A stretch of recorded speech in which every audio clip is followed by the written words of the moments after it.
What if everything you believe about strength is backwards? The loudest person in the room is often the weakest. The one who speaks the most knows the least. The fighter who strikes first has already lost the battle within himself. This is not poetry, this is truth. And today you will understand why the quieter you become, the more you can hear. You chase power through force, you seek control through struggle. You believe that to win, you must fight harder, speak louder, move faster. But watch the master archer. Before the arrow flies, there is stillness. Perfect, complete stillness. The arrow finds its target not because of force, but because of precision born from inner calm. Most people live their entire lives in the storm. They mistake motion for progress. They confuse noise for strength. They think that to be powerful they must be loud. But you can choose differently. The ancient warriors understood something modern minds have forgotten. True power whispers. Real strength bends but never breaks. Authentic control comes not from gripping tighter, but from learning when to let go. Right now, as you hear these words, your mind is already resisting. It wants to categorize, to judge, to decide if this is right or wrong.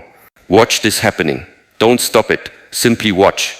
This is your first lesson in the paradox of power. The moment you try to control your thoughts, they control you. The moment you simply observe them, you become free. Most people spend their days trapped in a prison they cannot see. The bars are made of beliefs they never questioned. The walls are built from fears they never faced. The lock is turned by habits they never chose to examine. They wake up each morning and put on the same mental chains they wore yesterday. They call this living, but it is merely existing. You have been programmed, not by conspiracy, but by conditioning. Every advertisement that told you what success looks like. Every movie that showed you how heroes behave. Every conversation that reinforced what is normal, what is expected, what is possible. Layer by layer, thought by thought, your authentic self became buried beneath what others decided you should be. Watch a child for 5 minutes. Notice how they move without self-consciousness, how they speak without filtering every word, how they feel without apologizing for their emotions. This is your original nature. Before the world taught you to doubt yourself, you were already complete. Before society convinced you that you needed fixing, you were already whole. The conditioning runs deeper than you think. It lives in your automatic responses. When someone criticizes you, you immediately defend or attack. When faced with uncertainty, you grasp for control. When experiencing pain, you resist or run away. These are not your choices. These are programs running in the background of your consciousness. But here is what they never told you. Here is the secret hidden in plain sight.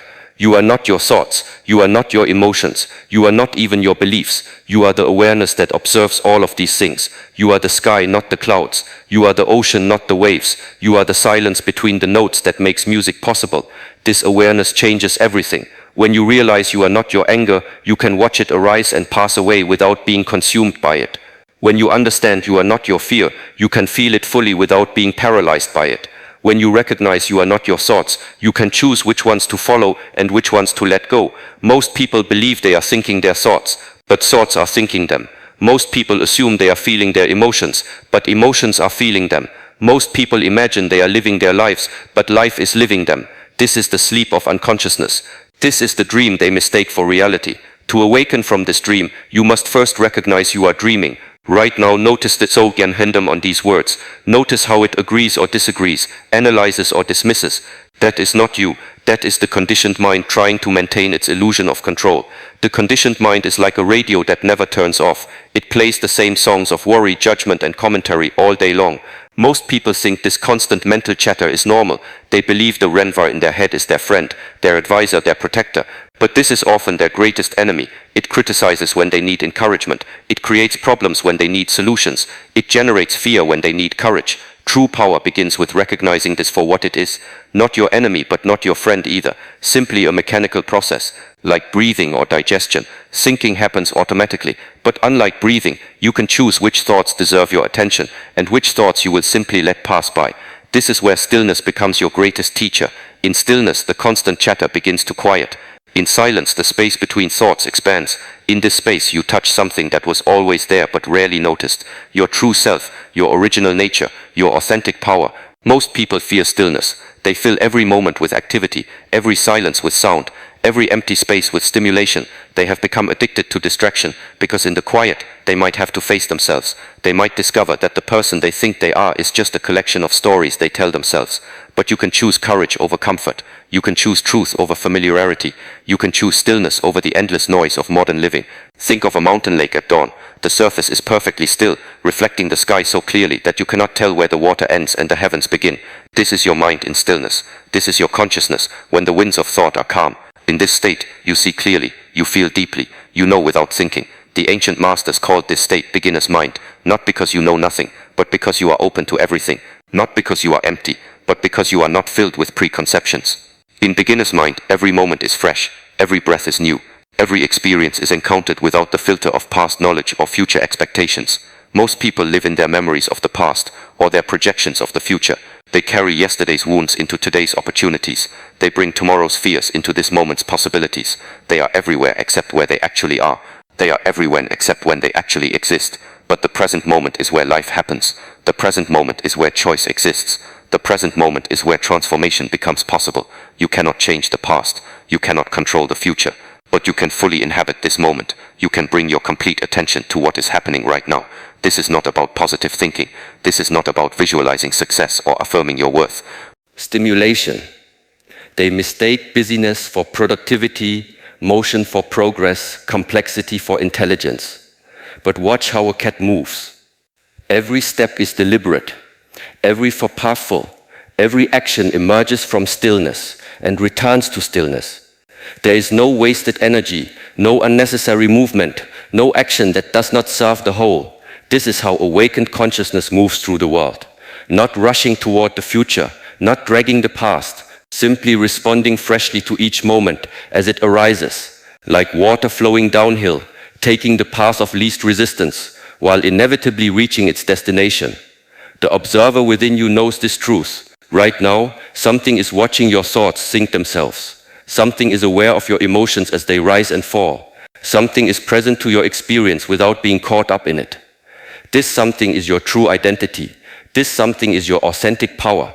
Most people identify with the content of their experience. They say, I am angry instead of anger is present. They declare, I am confused instead of confusion is arising. They claim, I am successful or I am failing instead of recognizing that success and failure are simply temporary experiences passing through awareness. But you are not the weather. You are the sky. You are not the waves. You are the ocean. You are not the thoughts and emotions and sensations. You are the awareness in which all of these appear and disappear. From this recognition, a different way of living becomes possible. Instead of being pushed around by circumstances, you become like a mountain, unmoved by the storms that pass over and around you. Instead of being at the mercy of your moods, you become like the sun, always shining, even when clouds temporarily block your light. This is not about becoming emotionless or disconnected. This is about becoming fully present and authentically responsive. When sadness arises, you feel it completely without drowning in it. When joy appears, you embrace it fully without clinging to it. When anger emerges, you allow it to flow through you without being consumed by it. The master archer does not fight the wind. He feels it, understands it, and adjusts his aim accordingly. He does not resist the tension in the bow. He uses it to propel the arrow toward its target. He does not struggle against his breathing or his heartbeat. He harmonizes with these natural rhythms to achieve perfect precision. This is how consciousness learns to work with itself instead of against itself. This is how awareness becomes both the bow and the archer, the arrow and the target. This is how you stop being a victim of your experience and become the conscious creator of your reality. The transformation you seek is not somewhere else. It is not in the future after you have learned more or achieved more or fixed more of your perceived problems. The transformation you seek is here now in this moment, waiting for you to recognize what has always been true. You are not your history. You are not your mistakes. You are not your limitations or your fears or your doubts. You are the limitless awareness in which all of these temporary experiences arise and pass away. You are the unchanging presence that witnesses all change. You are the eternal now that contains all of time. This understanding does not come from thinking about it. It comes from directly experiencing it. And the doorway to this experience is always available. It is your breath. It is your present moment awareness. It is your willingness to stop running from yourself and to simply be with what is. Now that you understand you are the awareness witnessing all experience, the question becomes, how do you live from this truth? Knowledge without application is merely entertainment. Understanding without practice is just another concept collecting dust in your mind. The shift from knowing to being requires action, not forced action born from desperation, but conscious action emerging from clarity. Between every stimulus and your response lives a space. In this space exists your freedom. In this space exists your power. In this space exists your choice. Most people never notice this space. They react automatically, mechanically, predictably. Someone speaks harshly, they speak harshly back. Traffic moves slowly, they become impatient. Plans change unexpectedly, they become frustrated. But you can train yourself to expand this space. You can learn to before reacting. You can develop the skill of conscious response instead of unconscious reaction. This is not about becoming slow or hesitant. This is about becoming deliberate. This is about choosing your actions instead of being chosen by your impulses. Watch how water moves around a stone in a stream. It does not fight the obstacle. It does not push against what cannot be moved. It simply flows around, over or under. Water is soft, yet it can carve through the hardest rock. Water is yielding, yet it always finds its way to the sea. Water responds to every situation perfectly, without ever losing its essential nature. This is the art of conscious response. When faced with aggression, you do not become aggressive. When confronted with chaos, you do not become chaotic. When surrounded by fear, you do not become fearful. Instead, you remain centered in your authentic nature, while responding appropriately to what the situation requires. A master swordsman does not defeat his opponent through superior force. He defeats his opponent by remaining calm while his opponent becomes agitated, by staying centered while his opponent loses balance, by responding precisely while his opponent reacts blindly. The victory belongs not to the stronger fighter, but to the one who maintains inner stillness in the midst of outer turbulence. Your emotions are not your enemies. They are information. They are energy. They are part of the natural flow of life moving through you. But most people either suppress their emotions or are overwhelmed by them. They either build walls to keep feelings out, or they drown in the flood of their emotional reactions. There is a third option. You can feel your emotions fully, without being controlled by them. You can experience anger without becoming angry. You can feel fear without being fearful. You can touch sadness without becoming sad. The key is remembering that you are the awareness, experiencing these emotions, not the emotions themselves. When anger arises, breathe with it. Feel the energy moving through your body. Notice where it lives in your chest, your jaw, your hands. Do not judge it as bad or good. Do not try to make it go away. Simply be present with it, as you would sit beside a fire, feeling its warmth without being burned by its flames. When fear appears, welcome it as a teacher. Fear often carries wisdom about what matters to you, what you care about protecting, what you value enough to feel vulnerable about losing. Instead of running from fear or being paralyzed by it, listen to its message. Then choose your response from awareness, rather than from the fear itself. When sadness flows through you, let it flow. Sadness is not depression. Sadness is a natural response to loss, to change, to the impermanent nature of existence. It cleanses the heart, the way rain cleanses the earth. Resisting sadness is like building a dam in a river. Eventually the pressure becomes too great, and the dam breaks catastrophically. This is emotional mastery. Not the absence of emotion, but the presence of consciousness within every emotional experience. Not the control of feelings, but the freedom to feel everything without losing yourself in anything. Your transformation begins with how you start each day. The content of the ritual matters less than the consciousness you bring to it. The practice is not about doing something perfectly. The practice is about doing something with complete presence. The practice is about beginning each day from your center, rather than from the chaos of external demands. Most people think discipline is about forcing themselves to do things they do not want to do. They see discipline as the enemy of freedom, the opposite of spontaneity, the price they must pay for success. But true discipline is actually the foundation of freedom. True discipline creates the space within which spontaneity can emerge. True discipline builds the container that allows creativity to flow. Think of a river. Without banks to guide its flow, water simply spreads into a swamp, wide, shallow and stagnant. But contained within its banks, a river becomes powerful, dynamic, capable of flowing for thousands of miles and reaching the sea. The banks do not restrict the river. They give it direction, focus and power. Your daily practices are like the banks of a river. They provide structure that allows your authentic nature to flow with greater power and purpose. They create consistency that enables transformation. They build momentum that carries you forward even when motivation wanes. The key is choosing practices that align with your true nature rather than fighting against it. If you are naturally more active in the morning, create morning practices. If you are more reflective in the evening, establish evening rituals. If you learn through movement, incorporate physical practices. If you process through stillness, emphasize meditation and contemplation. But regardless of when or how you practice, the essential elements remain the same: breath awareness, present moment attention, conscious response rather than automatic reaction, recognition of yourself as awareness rather than identification with the content of experience. Your breath is always available as a doorway to presence. You can use it to center yourself before important conversations. You can return to it when you notice your mind spinning with worry or planning. You can breathe consciously while walking, while working, while listening to others speak. The practice is simple. When you notice you have been caught in unconscious patterns, simply return to your breath. No judgment, no self-criticism, no analysis of why you lost awareness. Simply return. Like a skilled athlete who stumbles but immediately regains balance, you learn to catch yourself falling into unconsciousness and gently return to presence. This returning becomes a muscle you strengthen through repetition. At first you might notice you have been unconscious for hours. Then you catch yourself after minutes. Eventually you begin to notice the very moment awareness slips away, and you can choose to remain present instead of getting lost in mental stories. Your daily work becomes a training ground for consciousness. Every interaction with others is an opportunity to practice conscious response. Every challenge that arises is a chance to remain centered while responding appropriately.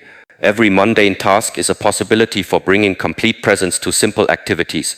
Most people compartmentalize their lives. They think spirituality belongs in meditation halls and churches. They believe consciousness is something to practice in quiet moments but not in busy ones. They imagine that awakening happens in retreats and workshops but not in offices and kitchens. But true awakening happens in the midst of ordinary life. It happens while washing dishes with complete attention to the warm water and the soap bubbles. It happens while listening to a friend speak without planning what you will say next. It happens while walking from one room to another with awareness of each step. The external circumstances of your life do not need to change for transformation to occur. You do not need to quit your job or move to a monastery or abandon your responsibilities.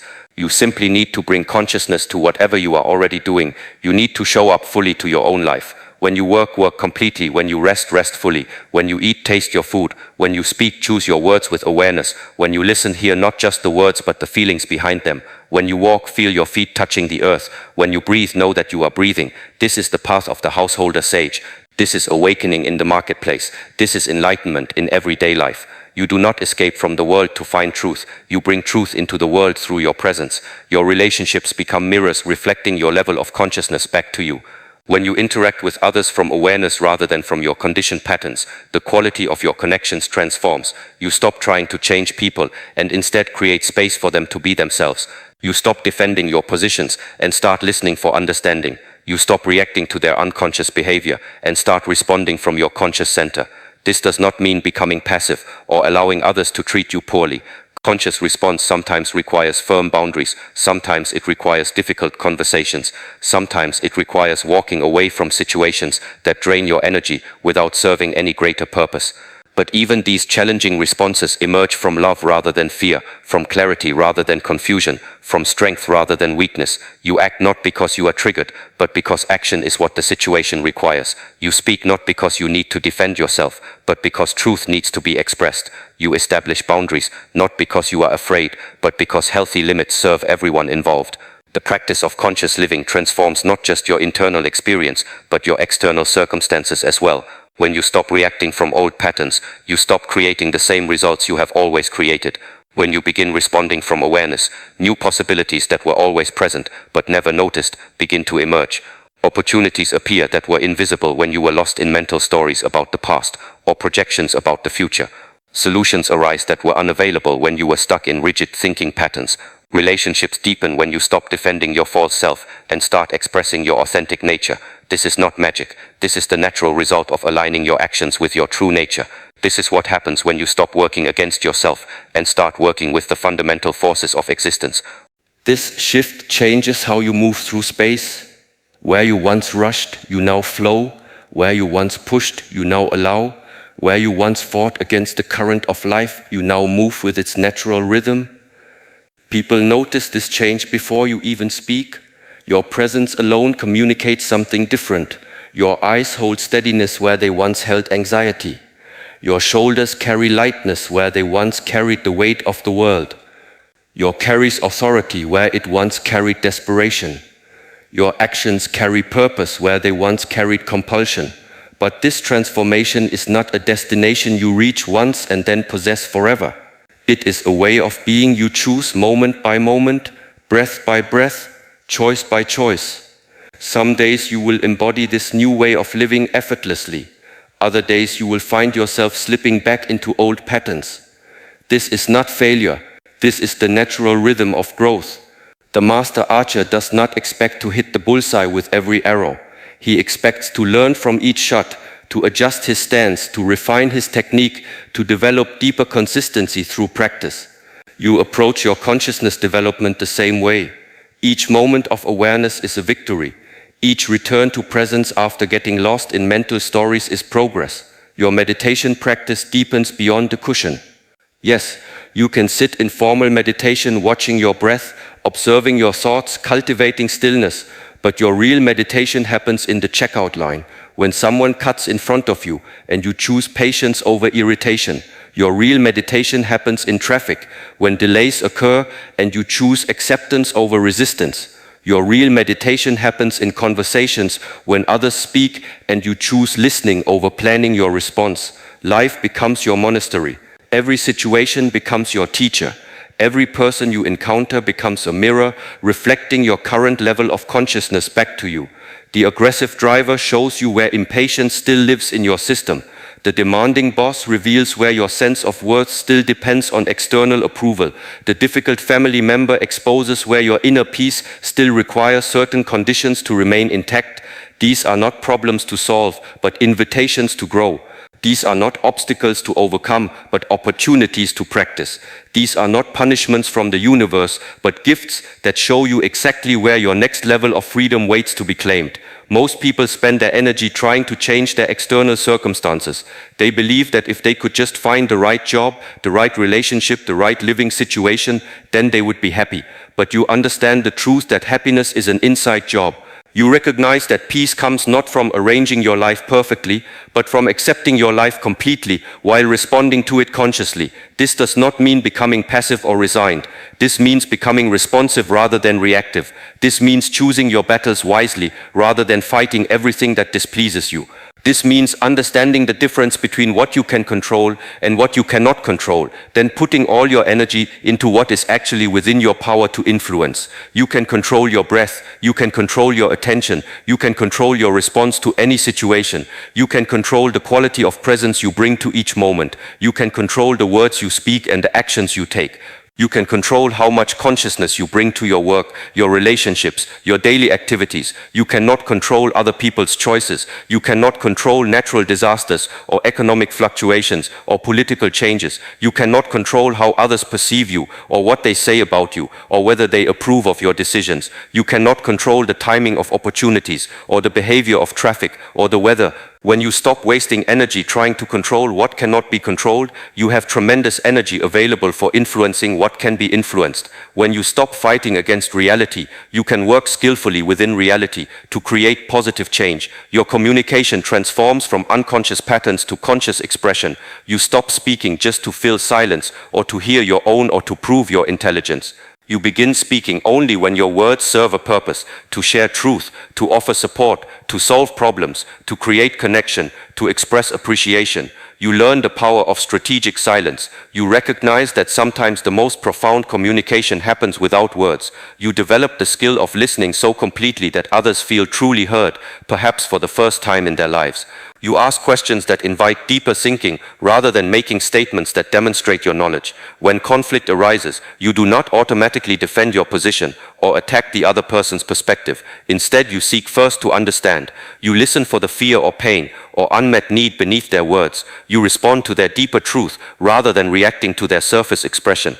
This does not mean agreeing with everyone or avoiding difficult conversations. Sometimes conscious communication requires setting firm boundaries. Sometimes it requires speaking uncomfortable truths. Sometimes it requires walking away from relationships that consistently drain your energy without serving any constructive purpose. But even these challenging communications emerge from love rather than fear, from clarity rather than confusion, from a desire to serve the highest good rather than from a need to be right or to win. Your relationship with money and material possessions shifts from attachment to appreciation. You stop measuring your worth by your net worth. You stop believing that having more things will make you a better person or bring you lasting satisfaction. You stop working solely for external rewards and begin working as an expression of your authentic nature. Money becomes a tool for creating positive impact rather than a source of security or status. You earn it through offering genuine value. You spend it consciously rather than compulsively. You save it not from fear of the future, but from wisdom about planning ahead. You give it generously when doing so serves a greater purpose. You recognize that your real wealth lies in your consciousness, your relationships, your health, your ability to find meaning and joy in simple moments. These cannot be bought or sold, cannot be stolen or lost, cannot be measured by any external standard. Work becomes a spiritual practice rather than just a way to pay bills. Whether you are sweeping floors or running companies, whether you are teaching children or treating patients, whether you are building houses or creating art, you bring complete presence to whatever you do. You stop dividing your life into sacred and mundane activities. You understand that consciousness sanctifies any action. Washing dishes with complete attention becomes as meaningful as sitting in meditation.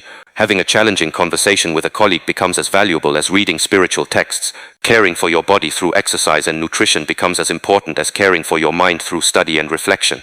Your energy management becomes sophisticated and intentional. You recognize that your consciousness is your most precious resource. You guard it carefully, choosing your inputs wisely.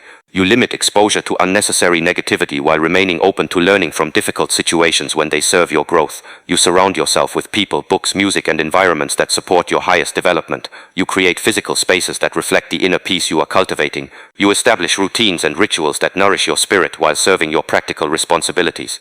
But you also develop the flexibility to maintain your center regardless of external circumstances. You can be peaceful in chaotic environments. You can remain loving around angry people. You can stay centered when others are spinning in drama. Your inner state becomes independent of outer conditions. This independence creates a natural magnetism.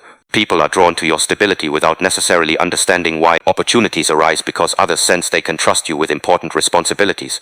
Relationships deepen because others feel safe being authentic around you. You become a healing presence in the world without trying to heal anyone. You become a teacher without needing students. You become a leader without seeking followers. Your transformation naturally inspires others to examine their own lives and consider their own possibilities for growth.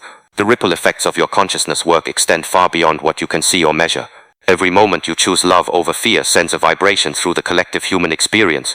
Every time you respond consciously rather than reacting automatically, you make it easier for others to do the same. Every breath you take with awareness adds to the peace available in the world. Your children, if you have them, grow up with a different model of what it means to be human. They see an adult who takes responsibility for their emotional state, who responds to challenges with creativity rather than panic, who treats all people with respect regardless of their status or behavior. Your colleagues experience a coworker who remains calm under pressure, who listens before speaking, who collaborates rather than competes, who contributes to solutions rather than dwelling on problems. Your friends encounter someone who offers presence rather than advice, who celebrates their successes without jealousy, who supports them through difficulties without trying to fix them, who speaks truthfully without being harsh. Even strangers you encounter briefly, cashiers, drivers, service providers, receive your conscious attention and genuine courtesy. These small interactions might be the only moments of real human connection they experience in their day. You begin to understand that your personal transformation is not personal at all. It is your contribution to the evolution of human consciousness. It is your gift to future generations. It is your way of leaving the world a little more conscious than you found it. But this understanding does not burden you with the weight of responsibility. Instead, it inspires you with the privilege of purpose. You get to be part of the solution to humanity's greatest challenges. You get to model a different way of being human. The practices you have established, conscious breathing, present moment awareness, emotional mastery, conscious response, these are not temporary techniques you use until you feel better. These are skills you develop for life. These are capacities you strengthen until they become as natural as walking or talking. After 30 days of consistent practice, you notice the difference. After 90 days, others notice the difference. After a year, your life has transformed in ways you could not have predicted when you began this path. But the real transformation is not in your circumstances, though they often improve dramatically. The real transformation is in your relationship to whatever circumstances arise. You discover that you can be content regardless of external conditions. You learn that you can maintain inner peace while working actively to improve your situation. You realize that you can love life fully even when life does not match your preferences. This is the mastery that matters most. Not mastery over others or over circumstances, but mastery over your own consciousness. Not the ability to control what happens to you, but the capacity to choose how you respond to whatever happens. Not the power to make life perfect, but the wisdom to find perfection in life as it is. The quieter you become, the more you can hear. The stiller you become, the more clearly you can see. The more present you become, the more alive you feel. The more conscious you become, the more choice you have. You remember now what you knew before the world taught you to forget. You are not a victim of circumstances. You are not at the mercy of your emotions. You are not trapped by your past or limited by your history. You are consciousness itself, temporarily expressing through human form, capable of infinite creativity, boundless love and profound peace. This understanding changes everything while changing nothing. Your daily life continues, your responsibilities remain, your challenges persist, but you meet all of it from a completely different place. You live from the recognition of your true nature, rather than from the illusion of your limitations. The transformation you sought has been found, not where you expected to find it, but where it always was. Not in some future moment when you finally get it right, but in this present moment when you stop trying to be somewhere else. Not in becoming someone new, but in remembering who you have always been. You are the awareness in which all experience arises. You are the stillness in which all movement occurs. You are the silence in which all sound vibrates. You are the space in which all events unfold. You are the peace that surpasses understanding, because it does not depend on anything being understood. From this recognition you live. From this knowing you act. From this understanding you love. This is your true power. This is your authentic strength. This is your natural state, temporarily forgotten, but never truly lost, now remembered and embodied as your gift to yourself and to the world.